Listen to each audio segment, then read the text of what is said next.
charges tonight after a horrific death in a factory. The state has filed charges against Bumble Bee Tuna after a worker became trapped in an oven and was killed. Millions of people walk into factories, foundries, and power plants every day expecting to finish a normal shift and go home. Most do.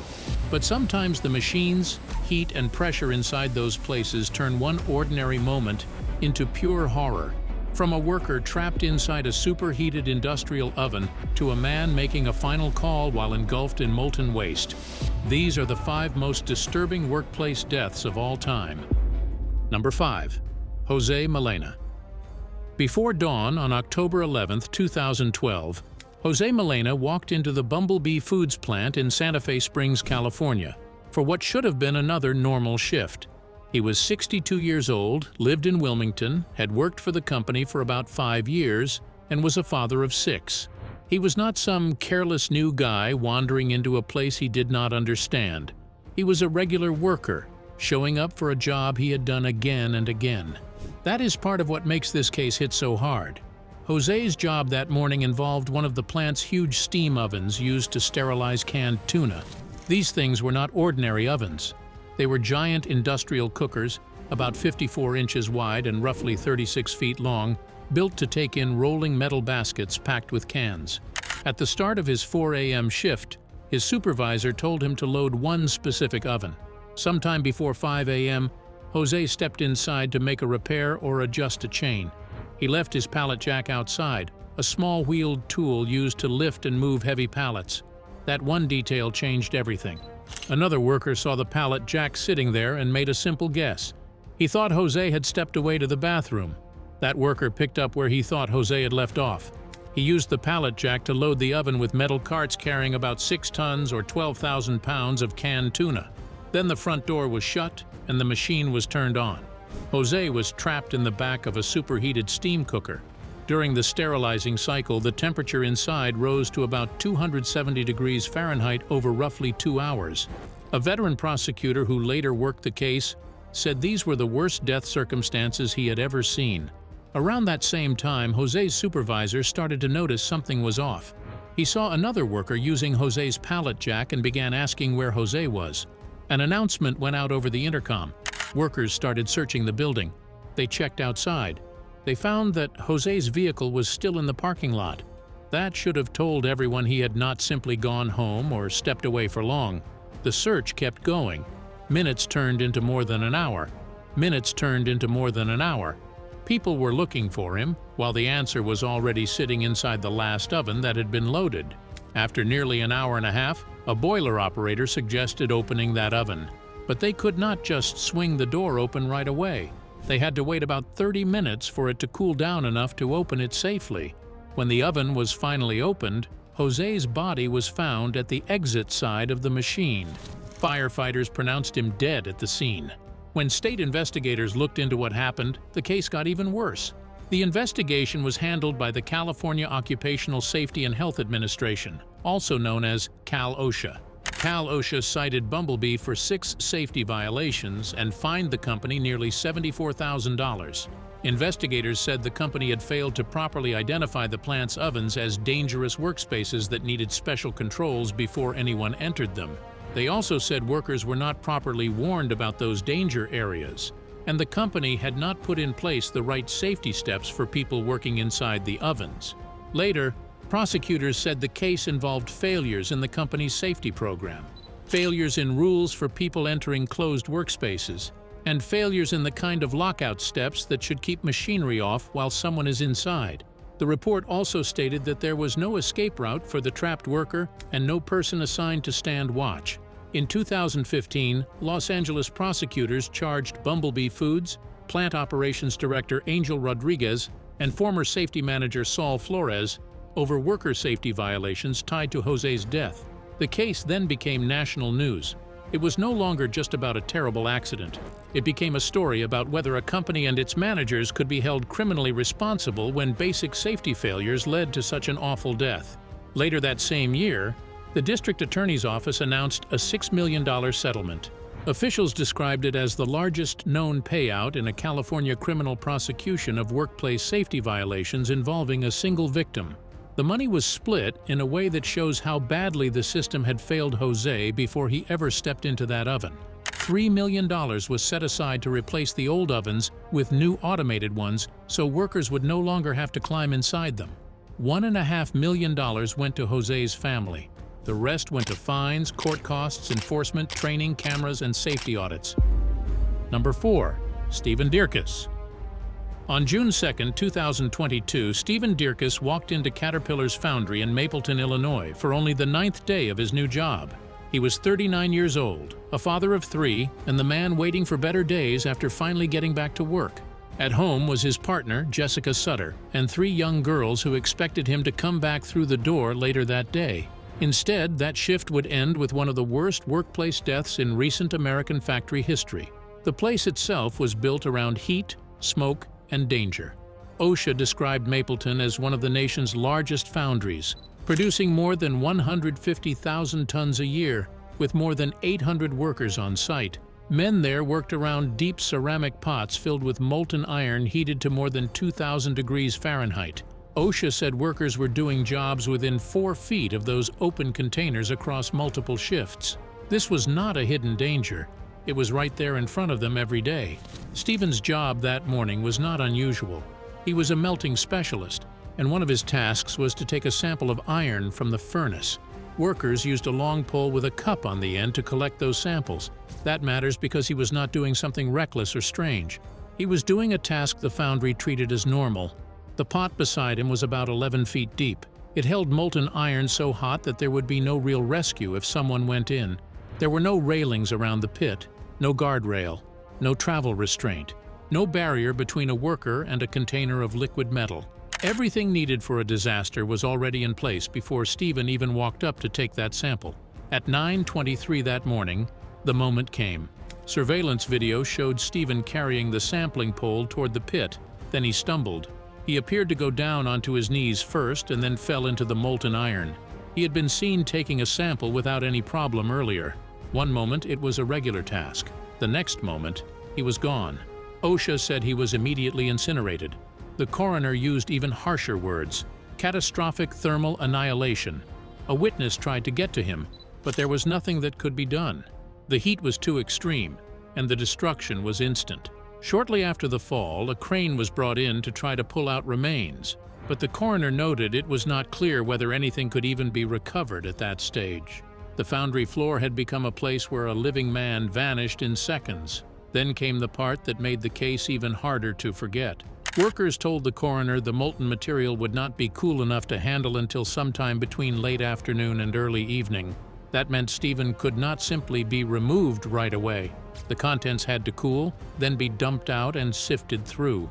When investigators finally searched the cooled material, they recovered only bone fragments. That is one reason this case burned itself into people's minds. The death was so complete that there was almost nothing left to bring home. While all of that was unfolding at the plant, Stephen's family still did not know what had happened. Caterpillar records listed Jessica Sutter as his emergency contact. The coroner and another official first went to the home, but she was not there. A babysitter told them where she worked, and they drove to find her. The report says Jessica was sitting in her car when she was told Stephen was dead. She then called Stephen's mother, who was also notified. When OSHA finished its investigation, the agency said this death should not have happened. It concluded that Caterpillar had routinely exposed workers to unprotected fall hazards while they worked near the molten iron containers. Federal safety rules required guardrails, fall protection, restraint systems, or other controls to stop exactly this kind of fall. OSHA cited Caterpillar for one willful violation and proposed a penalty of $145,027. For a giant company, that number struck a lot of people as tiny compared with the way Stephen died. That small fine became part of the outrage. Jessica Sutter publicly said her children had been left without their father because the company did not take better safety steps for that kind of work. Workers and former workers also spoke about harsh conditions inside the Mapleton foundry, saying safety complaints had gone unheard, and Stephen's death did not happen in isolation.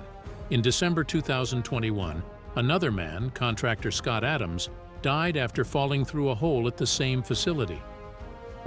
Number 3. Samuela Kirivakayawa. On September 7, 2019, Samuela Sirivakayawa was working at a school site in Linfield, Sydney, for A1 Arbor Tree Services. He was 40 years old, a Fijian national, and he was not doing some wild stunt or dangerous side job. He was doing tree work at a school, the kind of job most people would think of as rough but ordinary. That is what makes this case so hard to shake. The place was public and familiar. There was no fire, no blast, no huge collapse. Just a man at work, branches on the ground, and a machine that never should have been used the way it was being used that day. Samuela had only been with the company for a short time. He had worked just 5 to 7 days before the incident and had been taken on as a trainee groundsman. On that job, he and another worker were feeding branches into a wood chipper while the manager cut trees nearby. The machine itself was the kind that drags timber inward and tears it apart with a heavy cutting system inside. That is already bad enough. But this was a whole tree chipper, which meant it had been designed to be fed with a mechanical loader, not by hand. In simple terms, the machine was built for heavy loading equipment, not for a man standing there feeding it branch by branch. The warning on the machine could not have been clearer. It said, "Danger, do not hand feed this machine. Severe injury or death can result." Those words were written on both sides. The chipper also had several known defects, and the company had not completed a risk assessment of the equipment. The main safety bar that should have been fitted to the machine was not installed the way the maker required, and the importer had warned about needed repairs more than once. So before the first branch even went in, this job already had problem after problem sitting right on top of it. The machine was wrong for hand feeding. The warnings were there. The defects were known. The safety steps were missing.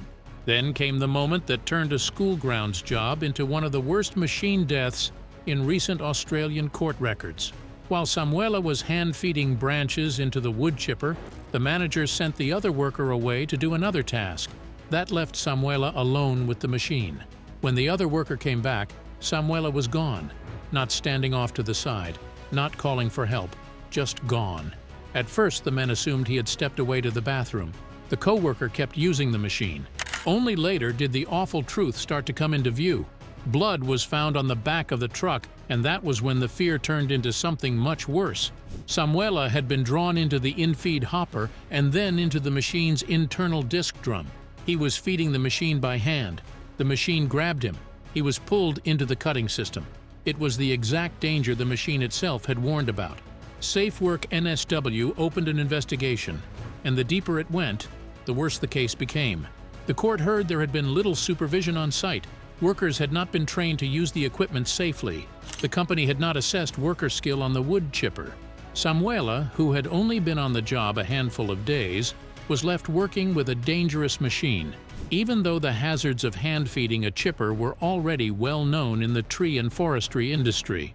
When the case reached court, Judge Wendy Strathdy made it clear this was not simply bad luck. She said the likely harm here was extreme, and that the steps needed to avoid it were straightforward, cheap, and only a minor inconvenience. A1 Arbor Tree Services pleaded guilty under the New South Wales workplace safety law. The company was convicted and fined $2.025 million, which the NSW government called the single largest court-imposed fine for a business in the state at that time.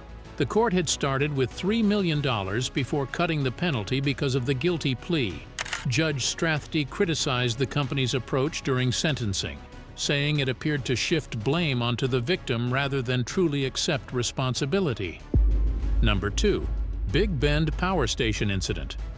On June 29, 2017, workers at Tampa Electric's Big Bend Power Station in Apollo Beach, Florida, were dealing with a problem inside one of the plant's older coal units. This was not a small work site. It was a giant power station with huge coal-fired furnaces and slag tanks sitting underneath them. When coal burned in those furnaces, it left behind a blazing liquid waste called slag. Under normal conditions, that molten material dropped down into water-filled tanks below, where it cooled and broke apart. But on that day, the system was not working the way it should. One of the slag tanks had hardened material jammed at both the top and the bottom. In plain words, the tank was clogged from above and below at the same time, and there was extra pressure on the job because Unit 2 was leaning on that tank. The other slag tank for that unit had already clogged weeks earlier and stayed shut. So this one had become the only open tank serving the boiler. If it could not be cleared, the company was staring at the kind of shutdown nobody wanted. That is where the decision at the center of the whole disaster was made.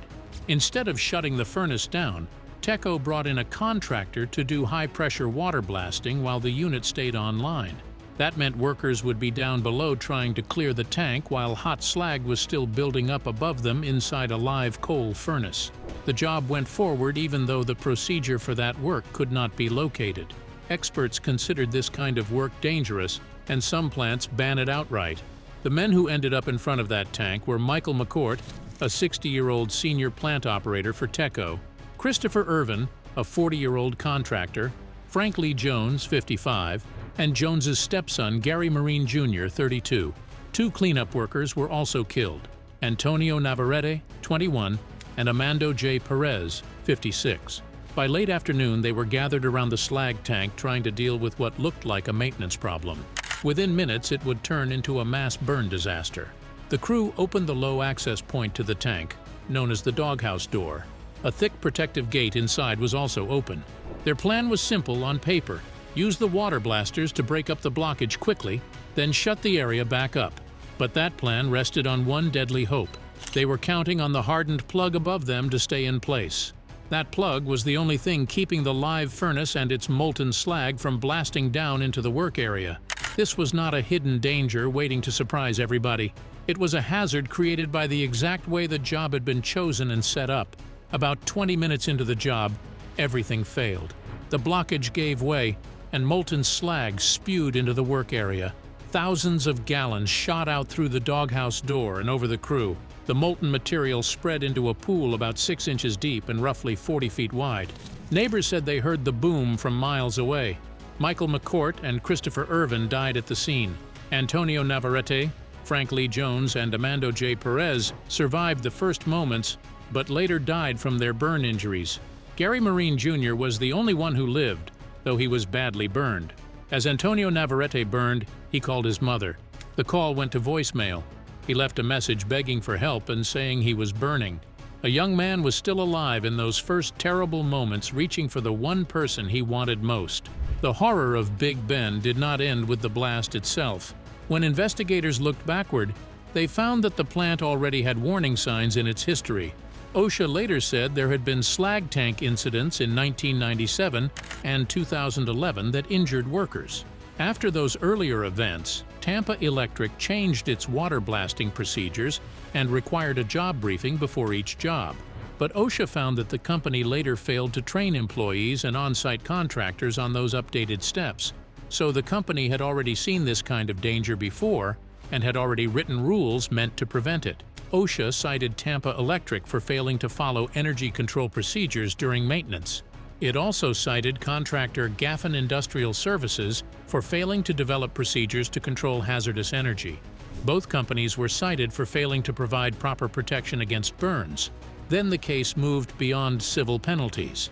In 2022, TECO pleaded guilty to a willful OSHA violation tied to the deaths.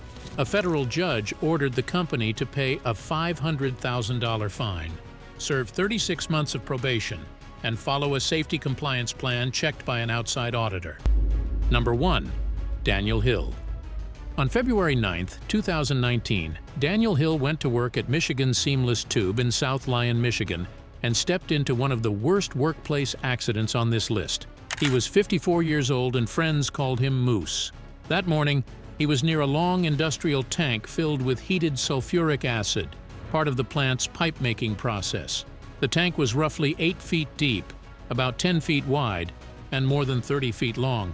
The liquid inside was a sulfuric acid solution heated to about 160 degrees Fahrenheit. This was a large open tank filled with hot acid strong enough to burn through flesh in seconds. It sat beside workers as part of a normal production day. That is what makes the case so disturbing. The danger was right there in the open, inside an ordinary work area. Daniel was not doing anything reckless. He was being trained near the tank and was taking a sample of the solution when he fell in. He was standing on the ledge of pickle tank number 5, reaching down with a handheld plastic syringe to collect a sample while using a nearby handrail with his other hand. Then he lost his balance and fell into the tank. Daniel did not die right away. That is what makes this one so hard to forget. There was a fall, then a rescue, then hours of pain after that. South Lyon Fire Chief Robert Vogel later said he was completely submerged and 100% covered in burns when workers pulled him out. The men who saved him pulled him from the tank and got him to a decontamination area and safety shower while emergency crews responded. 2 of those co-workers burned their hands during the rescue. Then came the part that makes Daniel Hill's case feel different from the rest. Chief Vogel said Daniel was still walking and talking after he was pulled out.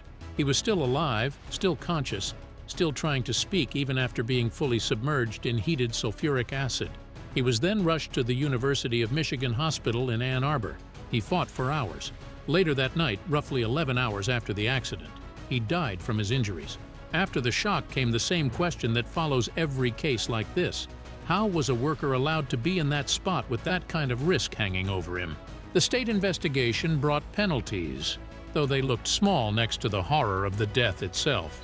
Michigan OSHA fined Michigan Seamless Tube $32,500 and issued 5 serious citations. Thanks for watching. Now check out the videos popping up on screen for more unbelievable stories.